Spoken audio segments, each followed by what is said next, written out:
Yeah, look, I'm happy to just have a quick talk about our turtle program that we do on Casuarina Beach. Great. If anyone's interested. Yes, please. So, the program started in the mid-90s as part of just general research the Parks and Wildlife were doing, and there was a lot of public interest around it. So one of our rangers who'd been doing in the program for a long time, Ray Chatto, decided that he would take the program to the next step and start educating the public about turtles and turtle habitat. It became very, very popular, and as most people know, there's a huge waiting list now for the turtle program that we run throughout the dry season, which sadly may not run this year. So why do we interfere with the nest in the first place? So as we've already discussed here this morning, the traffic on Casuarina Beach is potentially over 1 million people now. And so when the turtles come up to nest, they can nest any time throughout the year, but the main peaks are in the dry season itself. And they'll come up on the high tide, they'll make their way to the dunes, they'll dig themselves a nice chamber. She'll usually use her front flippers to excavate quite a lot of sand first. Then she'll use her rear flippers to dig herself a nice, tight, narrow chamber. She'll drop in about 50 to 60 eggs, depending on how mature she is and the size of her. Backfill and head back to the ocean. And that's the way they've been doing it for eons, and it's no problems at all. But when there's more and more people on the beaches, more and more foot traffic, dog traffic, more feral animals, things like that, we thought we needed to sort of step in. We're the only city beach anywhere in the world that has free-ranging turtles, marine turtles coming up and nesting on our city beaches, which is really, really spectacular. So we want to protect that. Turtles will always return to the same place that they're born, or hatch in this case.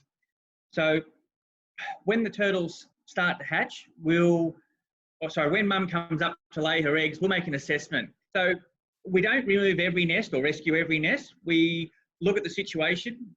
Pretty much any nest that's in high traffic areas for people, such as anywhere between, let's say, Lee Point right through to the Free Beach, we'll take the eggs from there, only because during the dry season, lots of people have picnics on the beaches, there's bonfires of a night time, things like that. And of course, as the turtles start to hatch, any sort of light, which can be the light of a bonfire, they'll travel towards that light.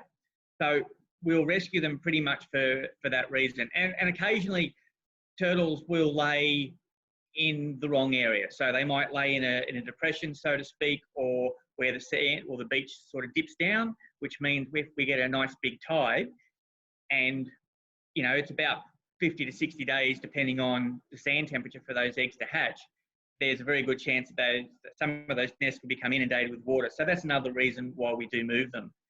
We don't move them far, but we move them to a location. We record all that and we replicate the chamber itself. So we'll dig the chamber, the same depth, same moisture levels. We'll take some information on the eggs. We'll then bury them back up, and generally we leave them. We'll go back when they're due to hatch, and we'll collect some of the hatchlings earlier that morning for a public releasing later that day. Now, I mentioned earlier that there's a huge waiting list. Because it is fairly popular, there's anywhere between 5,000 and 6,000 people that are on the turtle waiting list. So it can be a long process. And one of the guests I had at my talk last year, she'd been on the list for 7 years before she was contacted. So it's just the way it works. Most people are only on the list for 3 to 5 years before we give them a list, give them a call. But it's opportunistic. It just depends on how many nests we actually rescue and then how many of those produce huge volumes of eggs. So it really, as I said earlier, it really depends on the size of the female as to how many eggs that we get. So the eggs basically are the size of ping pong balls. So, and being the flatbacks are one of the species that has the largest size egg, but because the eggs are so large, she has one of the smallest clutches. So most sea turtles, like your greens, things like that, will have close to 100 eggs, depending on the size of the female. As I said, ours tend to be anywhere between 50 and 60. So yeah, it just really depends.